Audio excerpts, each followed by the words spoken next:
जब शब्द शांत हो जाते हैं तब आत्मा बोलती है।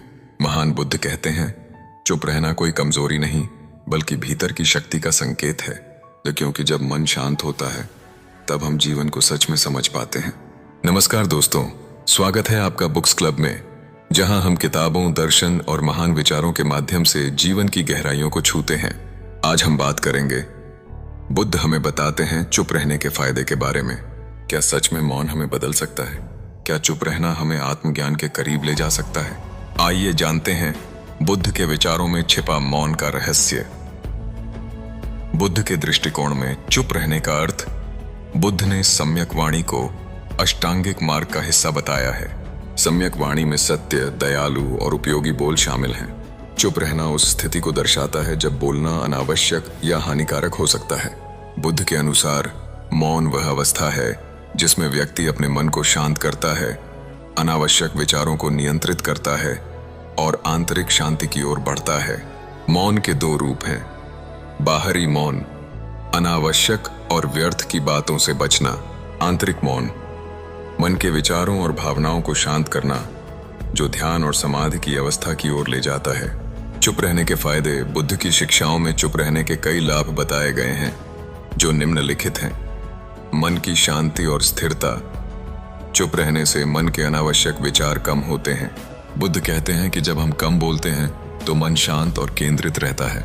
मौन ध्यान की गहराई को बढ़ाता है, जिससे व्यक्ति अपनी आंतरिक अवस्था को समझ पाता है। उदाहरण, बुद्ध स्वयं लंबे समय तक मौन रहकर ध्यान करते थे, जिससे उन्हें आत्मज्ञान प्राप्त हुआ। आत्मनियंत्रण का विकास। अनावश्यक बोलने से बचना आत्मसंयम का अभ्यास है। बुद्ध के अनुसार जो व्यक्ति अपनी वाणी पर नियंत्रण रखता है वह क्रोध, ईर्ष्या और गलत विचारों को भी नियंत्रित कर सकता है। मौन हमें यह सोचने का अवसर देता है कि क्या बोलना उचित है और क्या नहीं। सत्य और करुणा की रक्षा। बुद्ध ने सिखाया कि हमें केवल वही बोलना चाहिए जो सत्य, दयालु और दूसरों के लिए लाभकारी हो।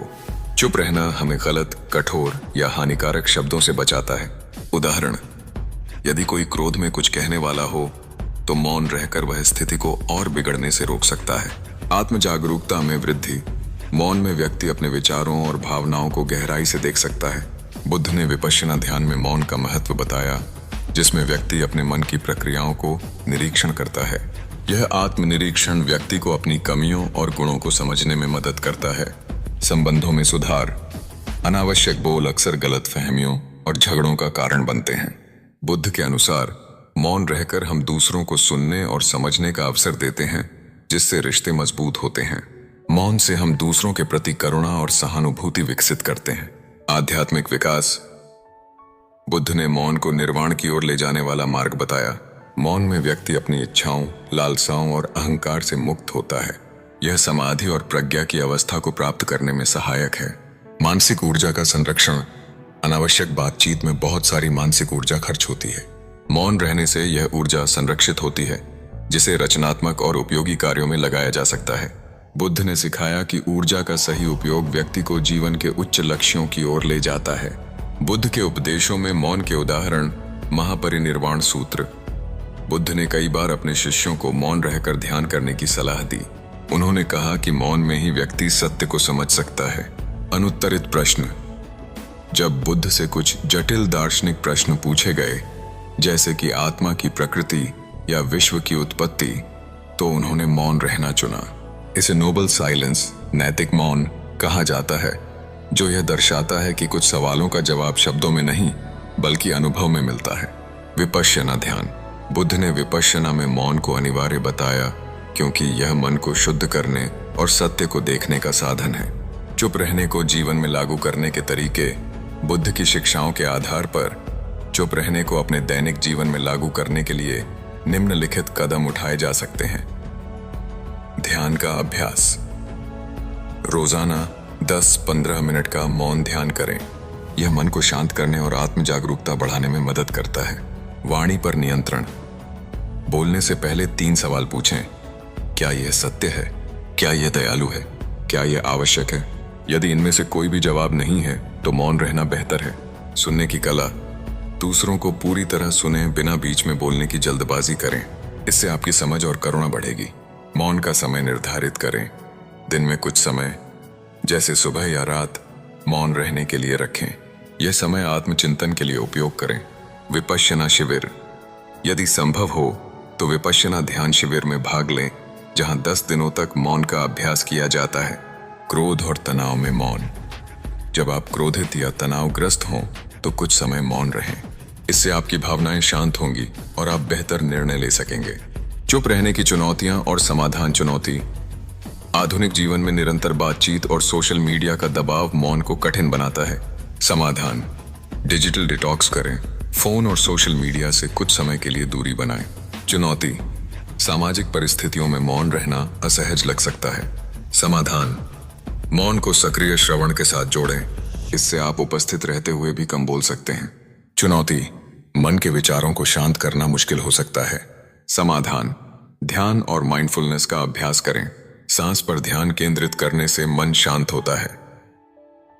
बौद्ध परंपराओं में मौन की प्रथाएं। बौद्ध धर्म में मौन को विभिन्न रूपों में अभ्यास किया जाता है, जो न केवल व्यक्तिगत विकास के लिए बल्कि सामुदायिक और आध्यात्मिक जीवन के लिए भी महत्वपूर्ण है।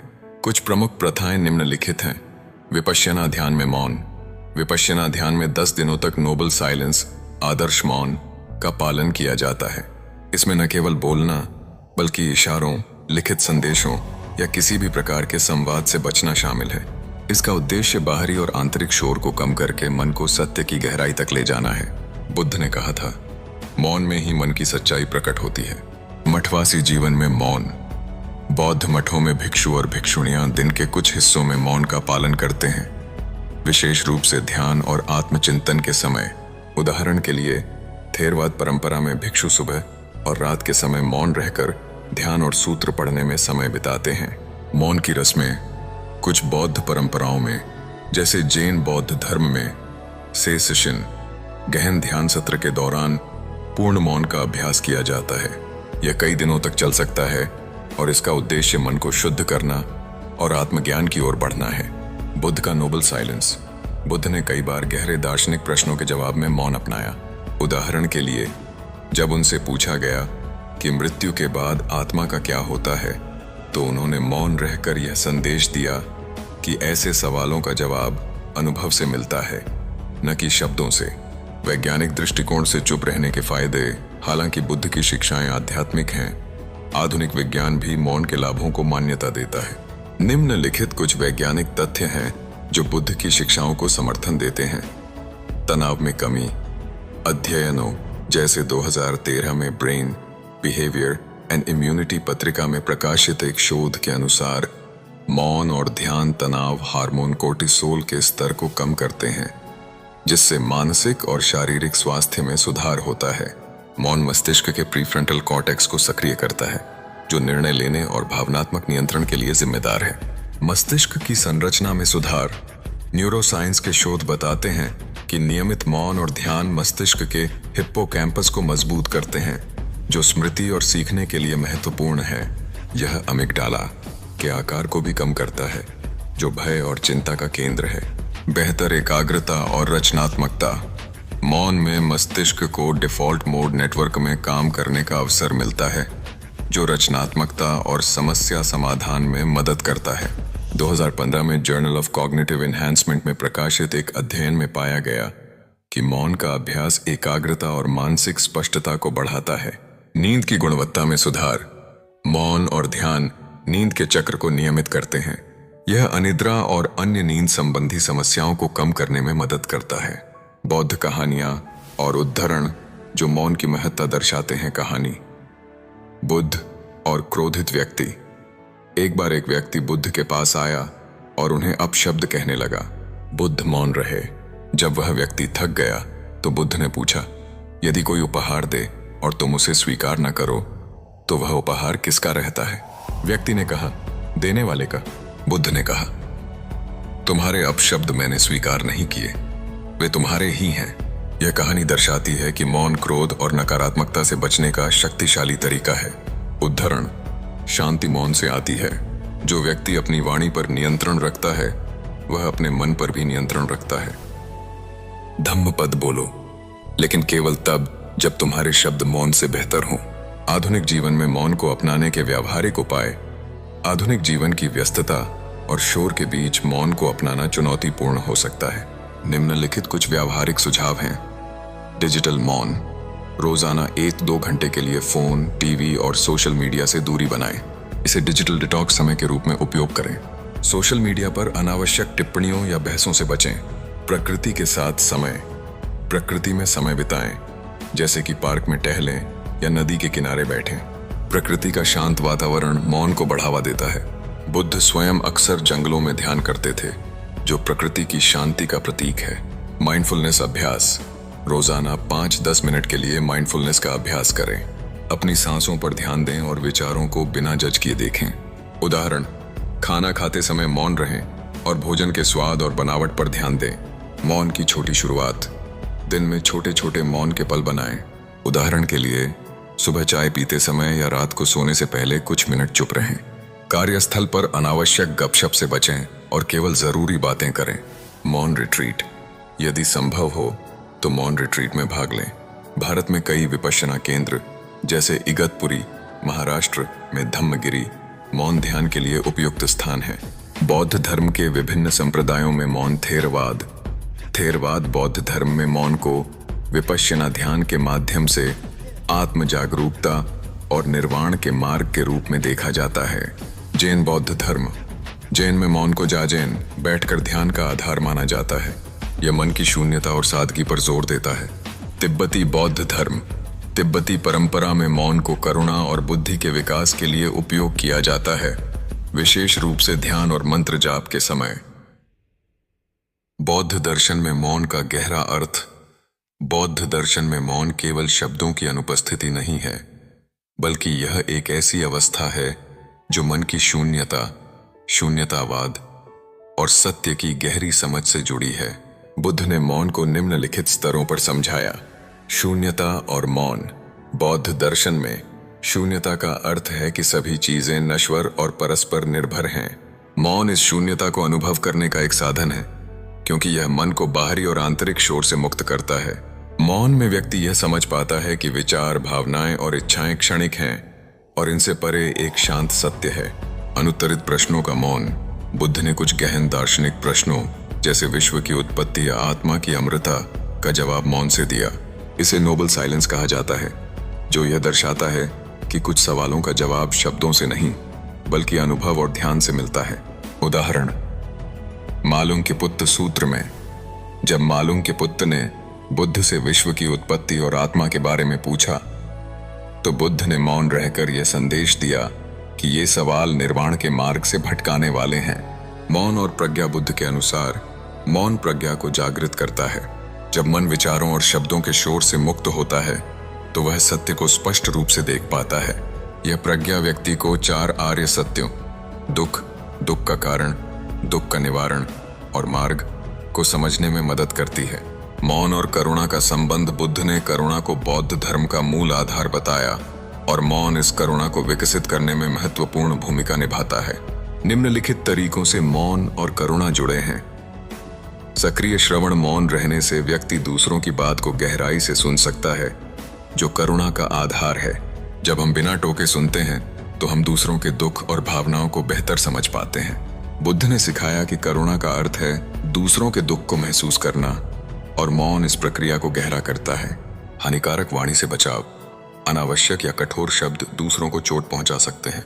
मौन रहकर हम ऐसी वाणी से बचते हैं जो करुणा के सिद्धांत के अनुरूप है। धम्मपद में बुद्ध कहते हैं, जो वाणी दूसरों को दुख दे वह मेरे मार्ग का हिस्सा नहीं है। आंतरिक शांति से करुणा का प्रसार। मौन के अभ्यास से मन शांत और स्थिर होता है, जिससे व्यक्ति स्वाभाविक रूप से दूसरों के प्रति अधिक दयालु और सहानुभूतिपूर्ण बनता है। उदाहरण, बुद्ध ने अपने शिष्यों को सिखाया कि जब मन शांत होता है तो वह दूसरों के लिए करुणा का स्रोत बन जाता है। बौद्ध सूत्रों में मौन के संदर्भ। बौद्ध सूत्रों में मौन के कई संदर्भ मिलते हैं जो इसके महत्व को रेखांकित करते हैं। धम्मपद। बुद्धिमान व्यक्ति कम बोलता है और जब बोलता है तो उसके शब्द सार्थक और सत्य होते हैं। ऐसे कैसे रहते हैं। धम्मपद श्लोक 25। यह श्लोक दर्शाता है कि मौन बुद्धिमानी का लक्षण है। सुत्त निपात। मौन वह है जो मन को शुद्ध करता है और सत्य की ओर ले जाता है। यह सूत्र मौन को आत्मशुद्धि का साधन बताता है। मध्यम निकाय। बुद्ध ने मालूम के पुत्र को सिखाया कि कुछ सवालों का जवाब मौन है, क्योंकि वे सत्य की खोज में बाधा डालते हैं। बौद्ध कहानियां जो मौन की शक्ति दर्शाती हैं। बुद्ध और नदी का दृष्टांत। एक बार बुद्ध अपने शिष्यों के साथ एक नदी के किनारे बैठे थे। उन्होंने कहा, देखो, यह नदी कितनी शांत है, फिर भी यह गहरी और शक्तिशाली है। मन भी ऐसा ही होना चाहिए। यह कहानी दर्शाती है कि मौन में गहरी शक्ति और स्थिरता होती है। आनंद और मौन का अभ्यास। बुद्ध के प्रिय शिष्य आनंद को शुरू में ध्यान में कठिनाई होती थी। बुद्ध ने उन्हें सलाह दी कि वे पहले मौन का अभ्यास करें। आनंद ने कई दिनों तक मौन रखा और ध्यान किया, जिससे उनका मन शांत हुआ और उन्हें गहरी अंतर्दृष्टि प्राप्त हुई। आधुनिक जीवन में मौन को रचनात्मक ढंग से लागू करना आधुनिक जीवन की चुनौतियों जैसे तनाव, सोशल मीडिया का शोर और निरंतर संवाद की आवश्यकता के बीच मौन को अपनाना और भी महत्वपूर्ण हो जाता है। निम्नलिखित कुछ रचनात्मक तरीके हैं। मौन की डायरी। एक डायरी रखें जिसमें आप हर दिन मौन के अनुभवों को लिखें। उदाहरण के लिए, दिन में कब और कैसे आपने मौन का अभ्यास किया और उसका आपके मन पर क्या प्रभाव पड़ा। यह आपको मौन के प्रति अधिक जागरूक बनाएगा और इसका नियमित अभ्यास प्रोत्साहित करेगा। मौन की चुनौती। अपने परिवार या दोस्तों के साथ एक मौन की चुनौती शुरू करें, जिसमें सभी लोग दिन में कुछ घंटे या एक पूरा दिन मौन रहने का प्रयास करें। बाद में अपने अनुभव साझा करें। यह न केवल मौन को मजेदार बनाएगा, बल्कि सामूहिक रूप से शांति का अनुभव कराएगा। कार्यस्थल पर मौन। कार्यस्थल पर अनावश्यक गपशप या बहस से बचें। मीटिंग में केवल तभी बोलें जब आपके शब्द मूल्य जोड़ते हों। मौन ब्रेक लें, जैसे कि लंच के समय 10 मिनट चुपचाप बैठें और अपने विचारों को व्यवस्थित करें। मौन और कला। मौन को रचनात्मकता के साथ जोड़ें। उदाहरण के लिए, पेंटिंग, लेखन या म्यूजिक के दौरान मौन का अभ्यास करें। यह आपकी रचनात्मकता को बढ़ाएगा। बुद्ध ने सिखाया कि मौन में ही मन की गहराई से नई अंतर्दृष्टि उभरती है। मौन और तकनीक का संतुलन। अपने फोन में मौन घंटे सेट करें जहां नोटिफिकेशंस बंद रहें। उदाहरण के लिए, रात 9 बजे से सुबह 7 बजे तक। ऐप्स जैसे हेडस्पेस या काम का उपयोग करें जो मौन और माइंडफुलनेस के लिए गाइडेड सेशन प्रदान करते हैं। समकालीन उदाहरण। विपश्यना केंद्रों की लोकप्रियता। भारत और विश्व भर में विपश्यना केंद्रों की बढ़ती लोकप्रियता दर्शाती है कि लोग मौन के लाभों को पहचान रहे हैं। उदाहरण के लिए, धम्मगिरी, इगतपुरी और श्रीलंका के ध्यान केंद्रों में हजारों लोग हर साल मौन का अभ्यास करते हैं। Corporate mindfulness. कई कंपनियां जैसे गूगल और एप्पल अपने कर्मचारियों के लिए माइंडफुलनेस और मौन आधारित कार्यक्रम आयोजित करती हैं। यह तनाव कम करने और उत्पादकता बढ़ाने में मदद करता है। बौद्ध दर्शन में मौन की गहरी अवधारणाएं। बौद्ध दर्शन में मौन को एक गहन आध्यात्मिक अवस्था के रूप में देखा जाता है, जो व्यक्ति को सत्य, शांति और निर्वाण की ओर ले जाता है। इसे और गहराई से समझने के लिए निम्नलिखित बिंदुओं पर विचार करें। मौन और अनित्यता। बुद्ध ने सिखाया कि सभी चीजें अनित्य के हैं, अर्थात बदलती रहती हैं।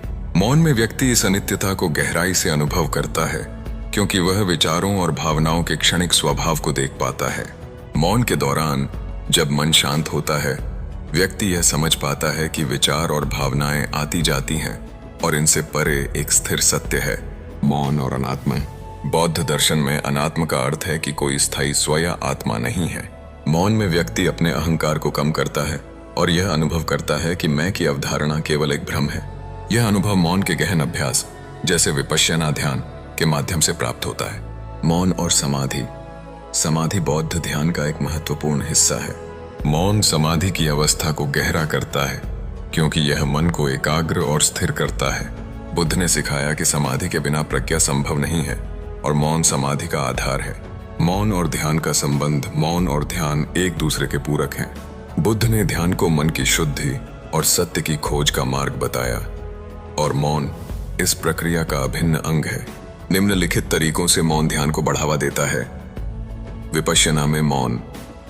विपश्यना ध्यान में 10 दिनों तक पूर्ण मौन, नोबल साइलेंस का पालन किया जाता है। यह मौन बाहरी संवाद को रोकता है ताकि व्यक्ति अपने आंतरिक विचारों और संवेदनाओं पर ध्यान दे सके। बुद्ध ने कहा, मौन में ही मन अपनी गहराई में उतरता है और सत्य को देखता है। जैन ध्यान में मौन। जैन बौद्ध धर्म में जाजेन। ध्यान के दौरान मौन अनिवार्य है। इसमें व्यक्ति केवल बैठता है और अपने मन को शांत करता है, बिना किसी बाहरी या आंतरिक हस्तक्षेप के। जैन गुरु डोगन ने कहा, मौन में बैठना ही सत्य को अनुभव करने का मार्ग है। मेट्टा ध्यान और मौन। मेट्टा ध्यान, जिसमें सभी प्राणियों के लिए करुणा और प्रेम की कामना की जाती है, मौन के साथ और प्रभावी होता है। मौन में व्यक्ति अपनी भावनाओं को शुद्ध करता है और दूसरों के प्रति सच्ची करुणा विकसित करता है। मौन का सामाजिक और पर्यावरणीय प्रभाव। मौन का प्रभाव केवल व्यक्तिगत स्तर तक सीमित नहीं है, इसका सामाजिक और पर्यावरणीय प्रभाव भी महत्वपूर्ण है। सामाजिक प्रभाव। बेहतर संवाद। मौन रहने से व्यक्ति दूसरों को सुनने और समझने का अवसर देता है, जिससे सामाजिक रिश्ते मजबूत होते हैं। उदाहरण के लिए, परिवार में मौन का अभ्यास करने से गलतफहमियां कम होती हैं। संघर्ष का समाधान। मौन क्रोध और बहस को कम करता है। बुद्ध ने सिखाया कि मौन रहकर हम नकारात्मक ऊर्जा को बढ़ने से रोक सकते हैं। सामुदायिक शांति। बौद्ध मठों में मौन का अभ्यास सामुदायिक सद्भाव को बढ़ाता है। आधुनिक समुदायों में भी, जैसे स्कूलों या कार्यस्थलों में, मौन आधारित गतिविधियां शांति को बढ़ावा देती हैं। पर्यावरणीय प्रभाव। मौन हमें प्रकृति के साथ गहरा संबंध बनाने में मदद करता है। जब हम मौन में प्रकृति के बीच समय बिताते हैं, जैसे जंगल में या समुद्र तट पर, तो हम पर्यावरण की सुंदरता और नाजुकता को अधिक गहराई से समझते हैं। यह पर्यावरण के प्रति जागरूकता और सम्मान को बढ़ाता है, जो बुद्ध की करुणा की शिक्षाओं के अनुरूप है। बौद्ध ग्रंथों में मौन के और उदाहरण उदाना सूत्र। इस सूत्र में बुद्ध कहते हैं, जो मौन में सत्य को देखता है वही वास्तव में बुद्धिमान है। यह मौन को प्रज्ञा और आत्म जागरूकता का मार्ग बताता है। अंगुत्तर निकाय। बुद्ध ने सिखाया कि वाणी का संयम मन का संयम है। मौन के माध्यम से व्यक्ति अपनी वाणी और विचारों को नियंत्रित करता है, जो आध्यात्मिक विकास का आधार है। सांख्य सूत्र। इस सूत्र में बुद्ध ने मौन को एक शक्तिशाली औषधि बताया, जो मन के विकारों, क्लेश को शांत करती है। बौद्ध कहानियां जो मौन की शक्ति दर्शाती हैं। बुद्ध और शांत भिक्षु। एक बार एक भिक्षु बुद्ध के पास आया और उसने कहा कि वह बहुत बोलता है और इसे नियंत्रित नहीं कर पाता। बुद्ध ने उसे सलाह दी कि वह 1 सप्ताह तक पूर्ण मौन रखे। सप्ताह के अंत में भिक्षु ने बताया कि मौन ने उसे अपने विचारों को समझने और मन को शांत करने में मदद की। बुद्ध ने कहा, मौन तुम्हारा सबसे बड़ा शिक्षक है। मौन और करुणा। एक बार एक गांव में 2 परिवारों के बीच झगड़ा हो गया। बुद्ध वहां पहुंचे और दोनों पक्षों को सुनने के बाद मौन रहे। उनके मौन ने दोनों पक्षों को शांत किया और वे आपस में समझौता करने को तैयार हो गए। यह कहानी दर्शाती है कि मौन न केवल व्यक्तिगत शांति देता है, बल्कि सामाजिक सद्भाव भी लाता है। आधुनिक जीवन में मौन को लागू करने के नवीन दृष्टिकोण। आधुनिक जीवन की व्यस्तता और तकनीकी शोर के बीच मौन को अपनाना चुनौतीपूर्ण हो सकता है। निम्नलिखित कुछ नवीन और रचनात्मक तरीके हैं। मौन की कार्यशाला। अपने समुदाय या कार्यस्थल में मौन आधारित कार्यशालाएं आयोजित करें। इसमें माइंडफुलनेस, ध्यान और मौन के अभ्यास को शामिल करें। उदाहरण, स्कूलों में बच्चों के लिए मौन मिनट शुरू करें, जिसमें वे दिन की शुरुआत में 1 मिनट मौन रहकर अपनी सांसों पर ध्यान दें। मौन और कला का मेल। मौन को कला के साथ जोड़ें। उदाहरण के लिए, मौन में मंडाला बनाएं या प्रकृति की ध्वनियों को सुनते हुए कविता लिखें। यह न केवल रचनात्मकता को बढ़ाता है, बल्कि मन को शांत भी करता है। मौन और सामाजिक बदलाव। सामाजिक बदलाव के लिए मौन का उपयोग करें। उदाहरण के लिए, सामाजिक अन्याय के खिलाफ शांतिपूर्ण मौन प्रदर्शन, साइलेंट प्रोटेस्ट्स आयोजित करें, जैसा कि गांधी जी ने किया था। यह बौद्ध दर्शन के अहिंसा और करुणा के सिद्धांतों से मेल खाता है। मौन और तकनीक का उपयोग। तकनीक का उपयोग मौन को बढ़ावा देने के लिए करें। उदाहरण के लिए, मेडिटेशन ऐप्स जैसे इनसाइट टाइमर या स्टॉप ब्रीथ थिंक का उपयोग करें, जो मौन और माइंडफुलनेस के लिए गाइडेड सेशन प्रदान करते हैं। अपने सोशल मीडिया प्रोफाइल पर मौन का दिन घोषित करें, जिसमें आप केवल सुने और जवाब न दें। मौन और परिवार। परिवार के साथ मौन का समय निर्धारित करें, जैसे रात के खाने के बाद 15 मिनट का मौन। यह परिवार के सदस्यों को एक दूसरे की उपस्थिति को गहराई से महसूस करने का अवसर देगा। समकालीन संदर्भ। मौन और मानसिक स्वास्थ्य। आधुनिक मनोविज्ञान में मौन को मानसिक स्वास्थ्य के लिए एक शक्तिशाली उपकरण के रूप में मान्यता दी जा रही है। उदाहरण के लिए, माइंडफुलनेस बेस्ड स्ट्रेस रिडक्शन। कार्यक्रम मौन और ध्यान पर आधारित हैं। विश्व स्वास्थ्य संगठन के अनुसार ध्यान और मौन आधारित प्रथाएं चिंता और अवसाद को कम करने में प्रभावी हैं। मौन रिट्रीट की लोकप्रियता। विश्व भर में मौन रिट्रीट की मांग बढ़ रही है। भारत में गोवा, ऋषिकेश और हिमाचल प्रदेश जैसे स्थानों पर मौन रिट्रीट आयोजित किए जा रहे हैं जो बौद्ध शिक्षाओं से प्रेरित हैं। उदाहरण, तुषिता मेडिटेशन सेंटर धर्मशाला में मौन रिट्रीट में हर साल हजारों लोग भाग लेते हैं। बुद्ध कहते हैं, मौन वह साधना है जो तुम्हें तुम्हारे भीतर के सत्य तक ले जाती है।